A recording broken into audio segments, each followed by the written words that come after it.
क्यों हुआ था श्री कृष्ण और भगवान शिव के बीच युद्ध। हिंदू धर्म में ऐसी कई गाथाएं हैं जिसमें देवताओं की शक्ति के बारे में बताया गया है। इसमें से कई गाथाएं तो आपने पढ़ी भी होगी, लेकिन कुछ ऐसी भी है जो आज तक आपने नहीं पढ़ा होगा। ऐसी ही एक कथा है देवों के देव महादेव और भगवान श्री कृष्ण के युद्ध की। भगवान श्री कृष्ण विष्णु के अवतार माने जाते हैं। भगवान विष्णु और शिव एक दूसरे के भक्त भी हैं। पुराणों में जो कथाएं मिलती हैं उनके अनुसार शिव को नहीं मानने वाला व्यक्ति विष्णु का प्रिय नहीं हो सकता। इसी प्रकार विष्णु का शत्रु शिव की कृपा का भागी नहीं हो सकता है। लेकिन एक घटना ऐसी हुई जिससे भगवान शिव और विष्णु के अवतार श्री कृष्ण युद्ध में आमने सामने आ गए और महासंग्राम छिड़ गया। पुराणों में शिव और श्री कृष्ण के बीच हुए युद्ध की जो कथा मिलती है उसके अनुसार राजा बलि के पुत्र वाणासुर ने भगवान शिव की तपस्या करके उनसे सहस्र भुजाओं का वरदान प्राप्त कर लिया। वाणासुर के बल से भयभीत होकर सभी उससे युद्ध करने से डरते थे। इससे वाणासुर को बल का अभिमान हो गया। वाणासुर की पुत्री उषा ने एक रात स्वप्न में श्री कृष्ण के पौत्र अनिरुद्ध को देखा। उषा स्वप्न में ही अनिरुद्ध को देखकर उस पर मोहित हो गई। उषा ने अपने मन की बात सखी को बताई। सखी ने अपनी मायावी विद्या से अनिरुद्ध को उसके पलंग सहित महल से चुराकर उषा के शयन कक्ष में पहुंचा दिया। अनिरुद्ध की नींद खुली तो उसकी नजर उषा पर गई। अनिरुद्ध भी उषा के सौंदर्य पर मोहित हो गया। जब वाणासुर को पता चला कि उसकी पुत्री के शयन कक्ष में कोई पुरुष है तो सैनिकों को लेकर उषा के शयन कक्ष में पहुंचा। वहां पर वाणासुर ने अनिरुद्ध को देखा। वाणासुर के क्रोध की सीमा न रही और उसने अनिरुद्ध को युद्ध के ललकारा। वाणासुर और अनिरुद्ध के बीच युद्ध होने लगा। वाणासुर के सभी अस्त्र विफल हो गए। तब उसने नागपाश में अनिरुद्ध को बांधकर बंदी बना लिया। इस पूरी घटना की जानकारी जब श्री कृष्ण को मिली तो वह अपनी सेना के साथ वाणासुर की राजधानी में पहुंच गए।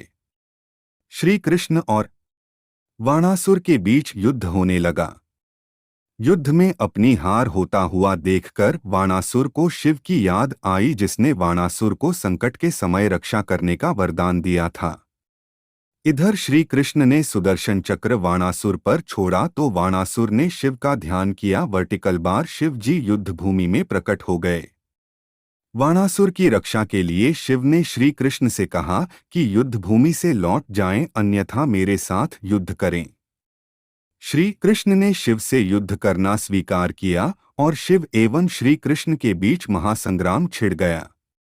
श्री कृष्ण ने देखा कि शिव के रहते हुए वह वाणासुर को परास्त नहीं कर सकते तो उन्होंने शिव से विनती की कि मेरे हाथों से वाणासुर का पराजित होना विधि का विधान है।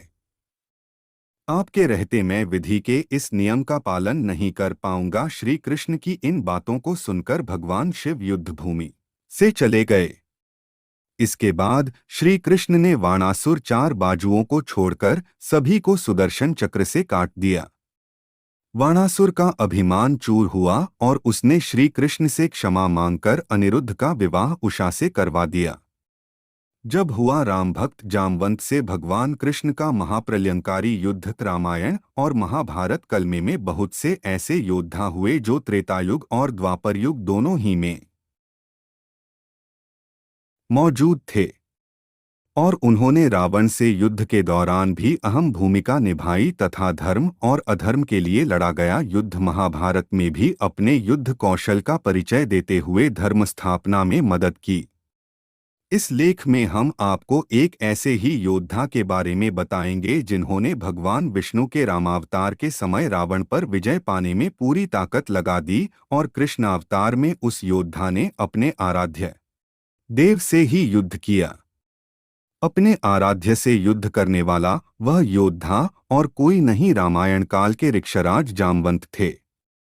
महाबली जामवंत की गिनती उन गिने चुने पौराणिक पात्रों में होता है जो त्रेता युग के रामायण काल में भी उपस्थित थे और द्वापर युग के महाभारत काल में भी। रामायण काल में जहां वो विष्णु अवतार श्री राम के प्रमुख सहायक बने थे, वहीं महाभारत काल में उन्होंने विष्णु अवतार श्री कृष्ण से युद्ध लड़ा था। पौराणिक कथाओं के अनुसार सत्राजित की उपासना से प्रसन्न होकर सूर्यदेव ने अपनी स्यमंतक नाम की मणि उसे दे दी। श्री कृष्ण से जब सत्राजित की भेंट होती है तो कृष्ण उन्हें मणि को राजा को भेंट करने की सलाह देते हैं। उसके बाद यह बात सुन सत्राजित बिना कुछ बोले ही वहां से उठकर चला गया। एक दिन सत्राजित का भाई प्रसेनजित उस मणि को धारण कर घोड़े पर सवार हो शिकार पर निकल गया। वन में प्रसेनजित पर एक सिंह ने हमला कर दिया जिसमें वह मारा गया। सिंह अपने साथ मणि भी लेकर चला गया। उसी समय जंगल से ऋक्षराज जामवंत उस जंगल से होकर गुजर रहे थे। उस सिंह को ऋक्षराज जामवंत ने मारकर वह मणि प्राप्त कर ली और अपनी गुफा में चले गए। जामवंत ने उस मणि को अपने पुत्र को दे दिया जो उसे खिलौना समझकर उससे खेलने लगा।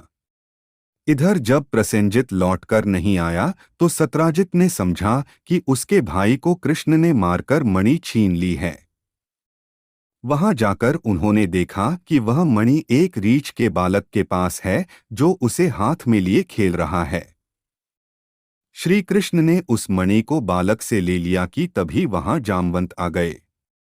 श्री कृष्ण के हाथ में मणि देखकर जामवंत अत्यंत क्रोधित होकर श्री कृष्ण को मारने के लिए झपटा। जामवंत और श्री कृष्ण में भयंकर युद्ध होने लगा। उधर श्री कृष्ण और जामवंत को युद्ध करते हुए गुफा में 28 दिन बीत गए। युद्ध के दौरान कृष्ण की मार से महाबली जामवंत की नस टूट गई। वह अति व्याकुल हो उठा और अपने स्वामी श्री रामचंद्र जी का स्मरण करने लगा। जामवंत के द्वारा श्री राम के स्मरण करते ही भगवान श्री कृष्ण ने श्री रामचंद्र के रूप में उसे दर्शन दिए। जामवंत उनके चरणों में गिर गया और बोला, हे प्रभु, अब मैंने जाना कि आपने यदुवंश में अवतार लिया है। श्री कृष्ण ने कहा, हे जामवंत, तुमने मेरे राम अवतार के समय रावण के वध हो जाने के पश्चात मुझसे युद्ध करने की इच्छा व्यक्त की थी और मैंने तुम्हें वचन दिया था कि मैं तुम्हारी इच्छा अपने अगले अवतार में अवश्य पूरी करूंगा।